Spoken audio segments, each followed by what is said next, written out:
En este siguiente episodio hablemos acerca de la reconstrucción de Manabí. ¿En qué consiste? Por supuesto,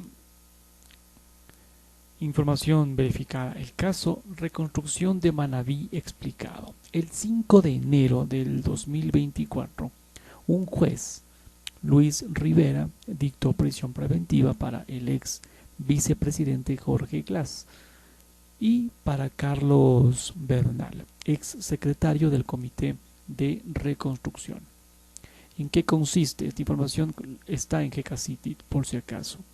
El caso Reconstrucción de Manabí es un proceso judicial que se investiga por el presunto peculado en el uso y destino de los fondos destinados a la reconstrucción de la zona costera ecuatoriana tras el terremoto de hace ya casi 8 años, el 16 de abril del 2016, que devastó a varias poblaciones de las provincias en mención, Manabí y Esmeraldas concretamente. En este caso, el 5 de enero del presente año 2024, el juez nacional Luis Rivera dictó prisión preventiva para Jorge Glass y Carlos Bernal. Este último era secretario del Comité de la Reconstrucción y Reactivación Productiva y Empleo, y el primero fue vicepresidente. El delito de peculado se da cuando un funcionario público utiliza ilegítimamente dinero o bienes públicos para obtener un beneficio propio o para terceros. En este caso, la Fiscalía determinó que habría una presunta existencia de un abuso de dinero público por parte de los contratistas y fiscalizadores en el marco de la emergencia por el terremoto del 16 de abril del 2016. Aparte de Glass y Bernal, también es procesado Pablo Ortiz, exgerente del Ecuador Estratégico, una empresa pública que se encargaba de planificar, diseñar, evaluar, priorizar, financiar, ejecutar planes, programas y proyectos de inversión para distintos sectores del país. La empresa dejó de funcionar entre mayo y julio del 2020 por disposición presidencial. Jorge Glass, ex vicepresidente del Ecuador entre 2013 y 2017 en las presidencias de Rafael Correa y Lenín Moreno respectivamente, antiguos aliados y luego enemigos capitales, se presentó en la Embajada de México el 17 de diciembre del 2023 para solicitar su ingreso y salvaguarda, expresando temor por su seguridad y libertad personal. Esto según el comunicado publicado por el gobierno mexicano de ese mismo día. El día 22 de diciembre del 2023, Eduardo Francolor, abogado de Glass, confirmaría que el ex vicepresidente solicitó asilo político a México el día 20 de diciembre. Hay una persecución política desde 2017 que ha sido escalada recientemente por la fiscal general, que arbitrariamente estaría tratando de procesar y detener a Jorge Glass, que es inocente, dijo el abogado. México no ha anunciado aún hasta el momento su decisión sobre el pedido. En la audiencia de aquel 5 de enero del 2024, José Luis Chica, abogado de Carlos Bernal, solicitó que no se ordene prisión preventiva y argumentó que era imposible seguir el proceso desde el extranjero, ya que su defendido vive en los Estados Unidos. Es por ello el juez Rivera pidió la localización de Glass y Bernal a la Agencia Policial Internacional Interpol. A Pablo Ortiz el juez le ordenó presentarse ante la corte una vez por semana y le dictó prohibición de salida del país. El abogado de Ortiz no hizo comentarios al respecto. El juez también ordenó la retención de valores de las cuentas en Ecuador de los 3 procesados, excepto los montos que tengan que ver con sueldos o pensiones. Los procesados tampoco pueden enajenar, es decir, transferir la propiedad de bienes y automotores por un monto de 122 millones de dólares por cada uno. Esto según la Fiscalía. La esperada audiencia de formulación de cargos ante audiencias estas, el 5 de enero del 2024 hubo varios intentos de audiencia. Desde el 1 de junio del 2023, cuando la Fiscalía solicitó fecha y hora para formular cargos contra Jorge Glass y exfuncionarios públicos Carlos Bernal y Pablo Ortiz por su presunta participación en el delito de peculado. Pasaron meses, 3 meses. El 4 de septiembre del 2023, la Fiscalía publicó un video en su cuenta X en el que decía que la audiencia de formulación de cargos estaría señalada para el 6 de septiembre del 2023 a las 8:30 de la 9 de la mañana. Sin embargo, la audiencia no se instaló porque la defensa de Jorge Glass no asistió. El 1 de diciembre del 2023, el juez Luis Rivera no instaló por segunda vez la audiencia de formulación de cargos contra Jorge Glass y 2 personas más por presunto peculado en el caso Reconstrucción de Manabí. En lugar de esto, Rivera envió la solicitud de autorización a la Asamblea Nacional para enjuiciar penalmente a Glass. La Fiscalía contestó que era improcedente este pedido al legislativo, ya que Jorge Glass no se encuentra en funciones. El abogado penalista Pablo Encalada le dijo a un medio digital que el juez Rivera cometió un error al solicitar el pronunciamiento de la Asamblea sobre el enjuiciamiento político a Glass. Según Encalada, la Asamblea no tenía nada que pronunciarse porque el requisito previsto en la Constitución de aprobación previa del legislativo para el enjuiciamiento penal de presidentes o vicepresidentes en funciones no aplicaba para Glass. Esta provisión constitucional, explica Encalada, quiere decir que la Fiscalía no puede activar directamente un proceso penal en contra de un presidente o vicepresidente. Esto es con la intención de proteger autoridades del Ejecutivo y evitar que se utilice la justicia con fines políticos. Sin embargo, en este caso Glass ya no está en funciones. En un comunicado, la Fiscalía alegó que considera que actuaciones como la del juez Rivera allanan el camino hacia la impunidad y envían el mensaje incorrecto a quienes son investigados por delitos de todo tipo. Entonces, la Asamblea sí trató del proceso en la sesión del Pleno el 21 de diciembre del 2023, pero la moción sobre permitirse el juicio propuesta por la asambleísta Esther Cuesta de RC5 obtuvo 44 votos a favor, entonces no fue aprobada.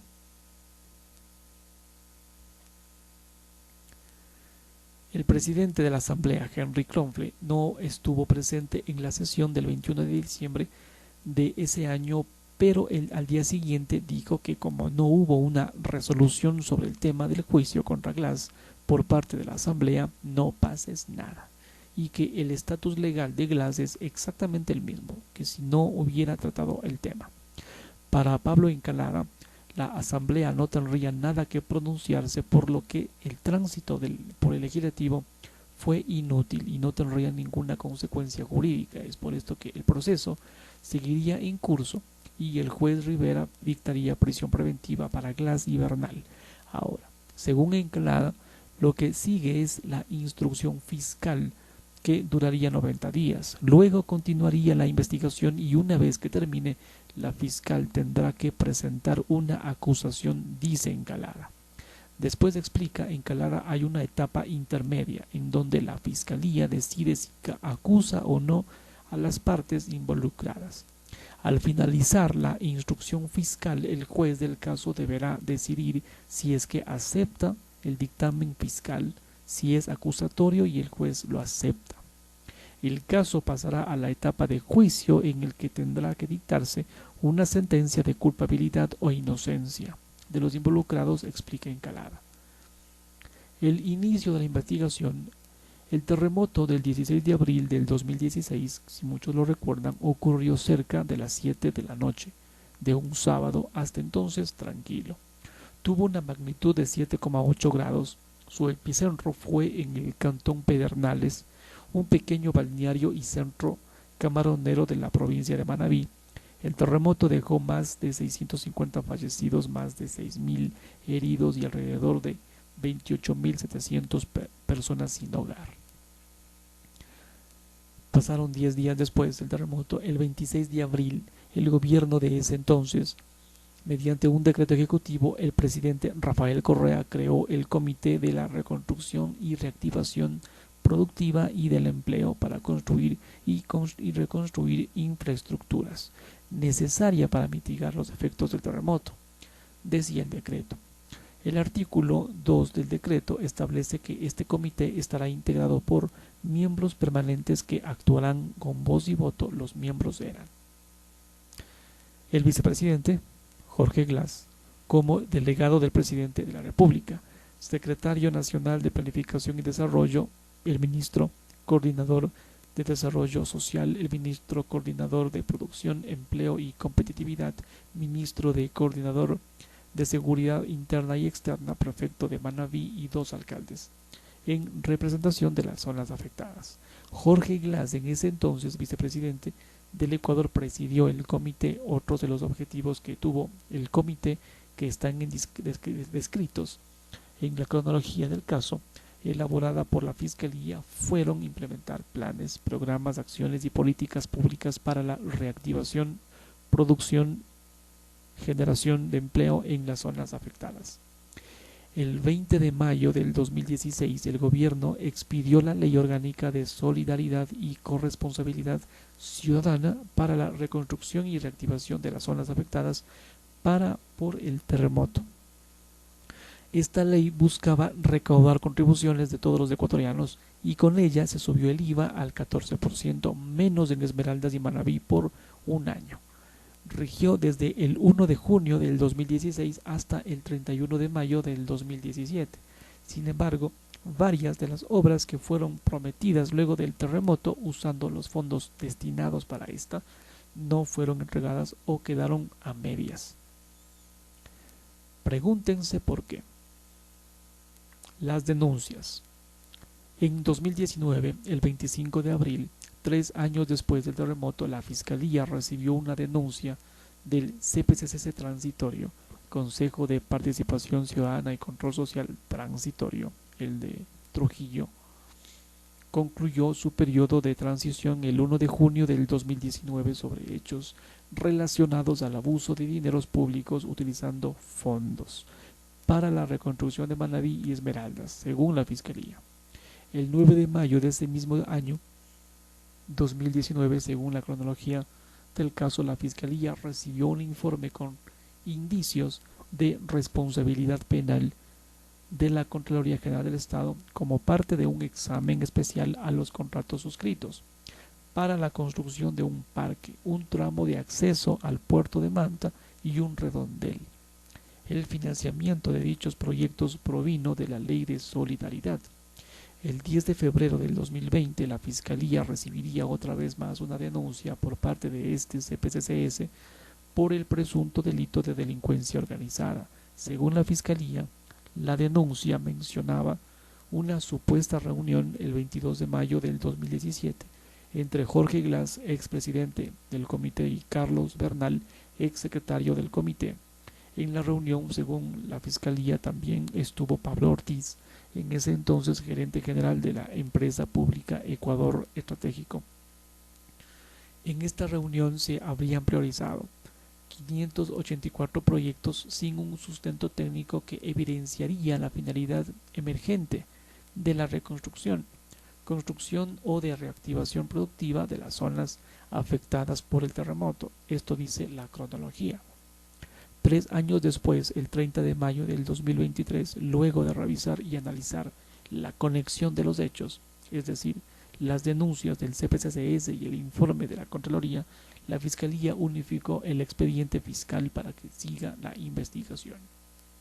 El 1 de junio del 2023, la Fiscalía solicitó fecha y hora para formular cargos contra Jorge Glass, expresidente del Comité de la Reconstrucción y Reactivación Productiva y Empleo, y los exfuncionarios públicos Carlos Bernal y Pablo Ortiz, por su presunta participación en el delito de peculado. Sin embargo, por diversos motivos, la audiencia no se instaló. La audiencia se realizó finalmente el 5 de enero del 2024 y ahí el juez Luis Rivera acogió el pedido de la Fiscalía y dictó prisión preventiva para Jorge Glass y Carlos Bernal, mientras que a Pablo Ortiz simplemente le dictaron una prohibición de salida del país y la presentación ante la Corte una vez por semana. Fin. La defensa de Glass apeló la decisión del juez. Sin embargo, el 21 de febrero del 2024, un tribunal de la Corte Nacional de Justicia, por unanimidad, declaró improcedente el pedido de este recurso. Cambiando de tema en este punto, contar que el calendario electoral de la consulta popular y el referéndum para este 2024 de Novoa, explicado de la siguiente manera. La consulta y el referéndum del presidente Daniel Noboa será el domingo 21 de abril fijo, 2024. El Consejo Nacional Electoral anunció que este día los ecuatorianos iremos a las urnas a votar por 6 preguntas de la consulta popular y 4 preguntas del referéndum de Noboa. Además, se votará por la reforma constitucional que permitiría a las fuerzas armadas apoyar a la policía en ciertos operativos. Aquí la explicación. La consulta popular y el referéndum de Noboa, el 2 de enero del 2024, el presidente Noboa envió 11 preguntas a la Corte Constitucional como propuesta de la consulta popular. 6 días después, el 8 de enero, el gobierno envió otras 9 preguntas, que incluirían una consulta popular y modificación constitucional. El 26 de enero del 2024 la Corte aprobó estas 6 preguntas de la consulta y con este mecanismo se buscaba consultar a los ciudadanos sobre temas políticos y sociales que afectan al país. Además de esto, la Corte aprobó 4 preguntas que proponen enmiendas constitucionales que se deben hacer mediante un referéndum. Este mecanismo de participación democrática se utiliza cuando los ciudadanos deben decidir si se modifica una parte de la Constitución. Estas son las preguntas. 1. ¿Está usted de acuerdo con que las Fuerzas Armadas realicen control de armas, municiones, explosivos, accesorios permanentemente en las rutas, caminos, vías, corredores autorizados para el ingreso a los centros de rehabilitación social? Sí, no. 2. ¿Está usted de acuerdo con que se incrementen las penas de los delitos de terrorismo y su financiación, producción y tráfico ilícito de sustancias catalogadas sujetas a fiscalización, delincuencia organizada, asesinato, sicariato, trata de personas, secuestro extorsivo, tráfico de armas, lavado de activos y actividad ilícita de recursos mineros, reformando el Código Orgánico Integral Penal COIP conforme al anexo de la pregunta? Sí, no. 3. ¿Está usted de acuerdo con que las personas privadas de libertad, los PPL, cumplan la totalidad de su pena dentro del centro de rehabilitación social? En los delitos detallados en el anexo de la pregunta, reformando el código en mención al COIP, ¿sí o no? ¿Está usted de acuerdo con que se tipifique el delito de tenencia o porte de armas, municiones o componentes, que éstas son de uso privativo de las Fuerzas Armadas o la Policía Nacional, sin que esto afecte a las armas de fuego permitidas para uso civil, reformando el COIP? ¿Sí o no? Pregunta 5. ¿Está usted de acuerdo con que las armas sean sus partes o piezas, explosivos, municiones o accesorios que fueron instrumentos o objeto material de un delito, estas puedan destinarse al uso inmediato de la Policía Nacional o las Fuerzas Armadas, reformando al COIP? Y la pregunta 6. ¿Está usted de acuerdo con que el Estado proceda a ser el titular propietario de los bienes de origen ilícito o injustificado, simplificando el procedimiento de la Ley Orgánica de Extinción de Dominio conforme al anexo? ¿Sí o no? Estas son las preguntas del referéndum a continuación. Pregunta 1. ¿Está usted de acuerdo con permitirse la extradición de ecuatorianos con las condiciones, requisitos, restricciones o impedimentos establecidos en la Constitución, los instrumentos internacionales y en la ley, enmendando la Constitución y reformando las leyes conforme al anexo, ¿sí o no? 2. ¿Está usted de acuerdo con que con el establecimiento de judicaturas especializadas en materia constitucional, tanto en primera como en segunda instancia, para el conocimiento de las garantías jurisdiccionales que les corresponda, enmendando la Constitución y reformando la Ley Orgánica de Garantías Jurisdiccionales de acuerdo con el anexo? ¿Sí o no? 3. ¿Está usted de acuerdo que el Estado ecuatoriano promueva la inversión extranjera y reconozca el arbitraje internacional como método para solucionar controversias en materia de inversión contractuales o comerciales, de manera que se ofrezca a los inversores extranjeros un entorno apropiado de seguridad jurídica que genere mayores oportunidades de empleo y afiancen la dolarización de acuerdo al anexo? ¿Sí o no? 4. ¿Está usted de acuerdo con que se enmiende la Constitución y se reforme el Código de Trabajo para que ésta regule los contratos de trabajo a plazo fijo o por horas? Y por horas, cuando se celebre por primera vez entre el mismo empleador y trabajador sin afectar sus derechos adquiridos de los trabajadores de acuerdo con el anexo.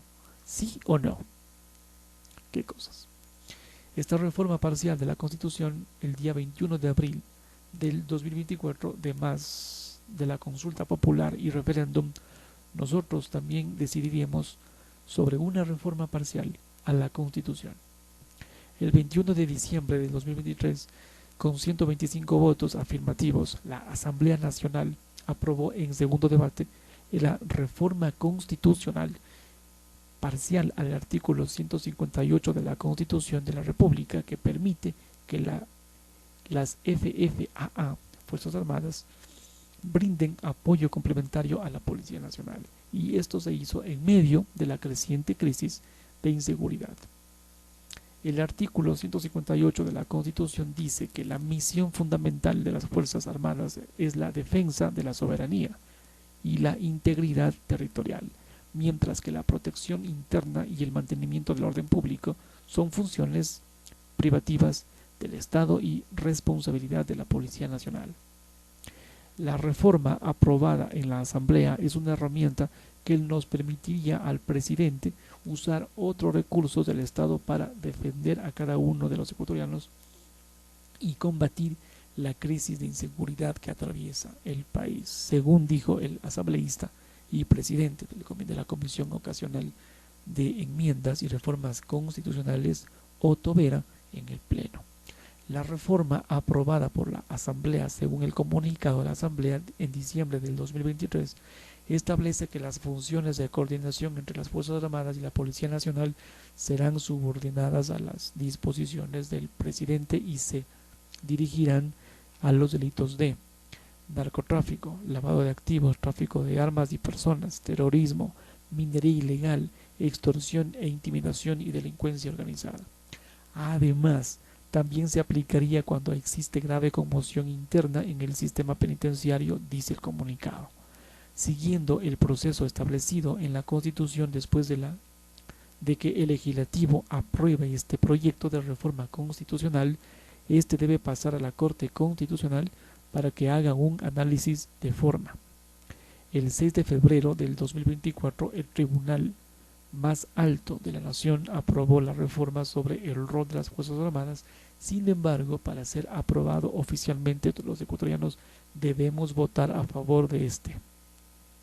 ¿Qué cosas? Es por eso que se sumó a esta reforma a la lista de consultas el 21 de abril del 2024 junto a la consulta popular y referéndum de Noboa.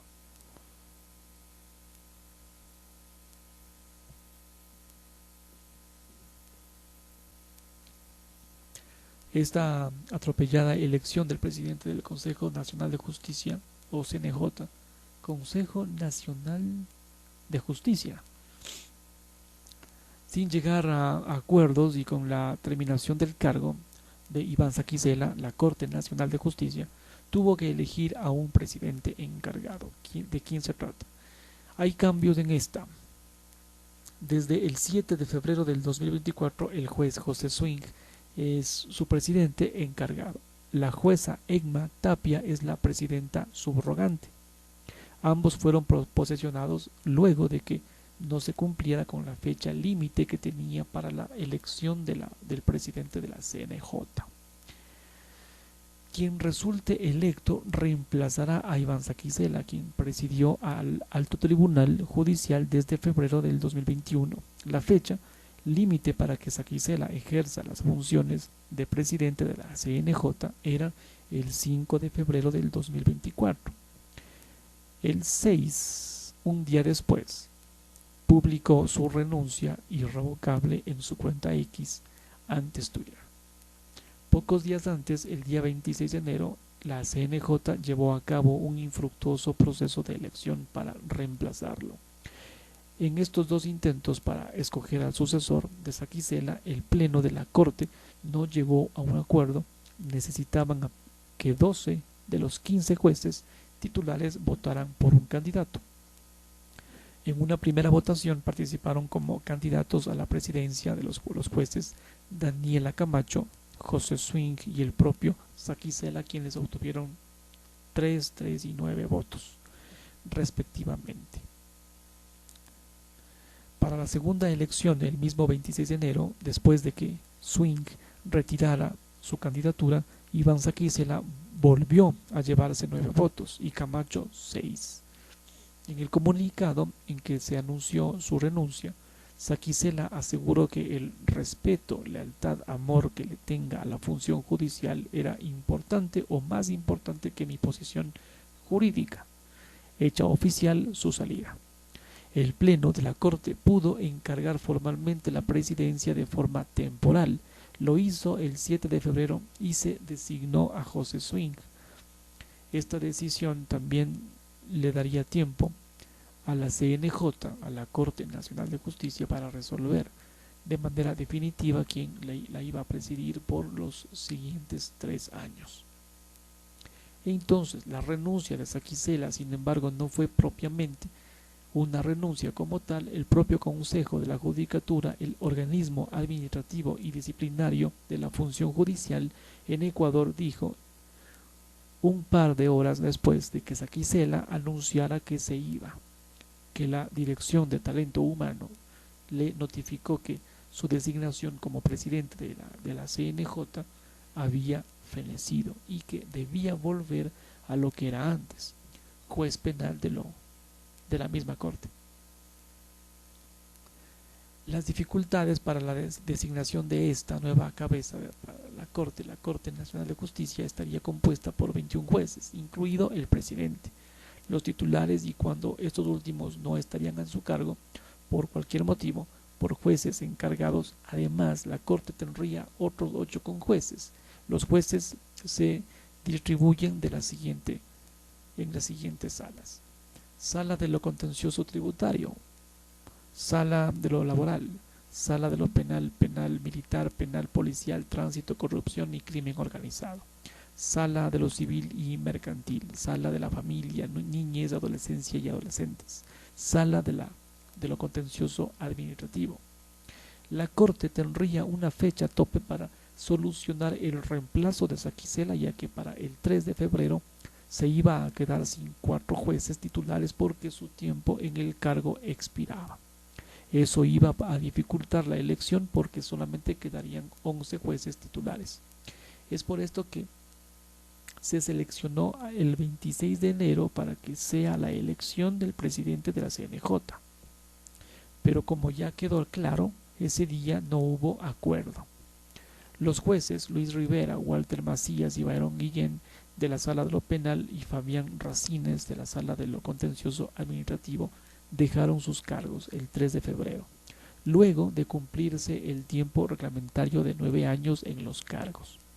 Para este proceso, antes de que Saquicela renunciara, Álvaro Román, ¿te acuerdas?, presidente temporal del organismo que reemplazó a Wilman Terán, procesado por corrupción en el caso Metástasis, le solicitó el 5 de febrero pasado la lista de conjueces que podrían ocupar temporalmente las vacantes de los 4 jueces.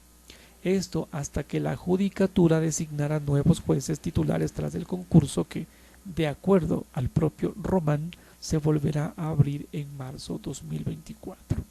Sin embargo, estos conjueces no tendrían la facultad de ser parte de un proceso de elección para un nuevo periodo presidencial para la CNJ, por ser temporales y emergentes, según el artículo 198 del Código Orgánico de la Función Judicial.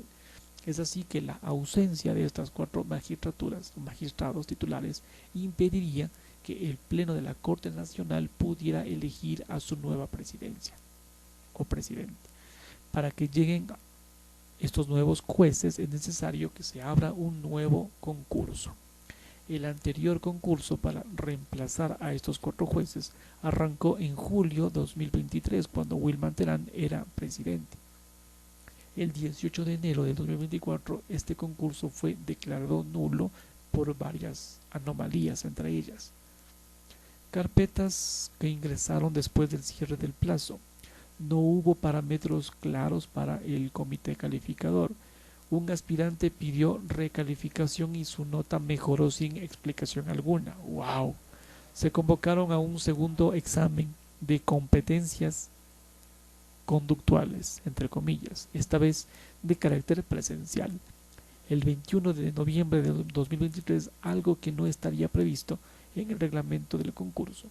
Esto generó sorpresa en el grupo de expertos internacionales que revisaron el proceso, y el comité encargado de hacer la prueba teórica fue designado por Terán, sin criterio técnico.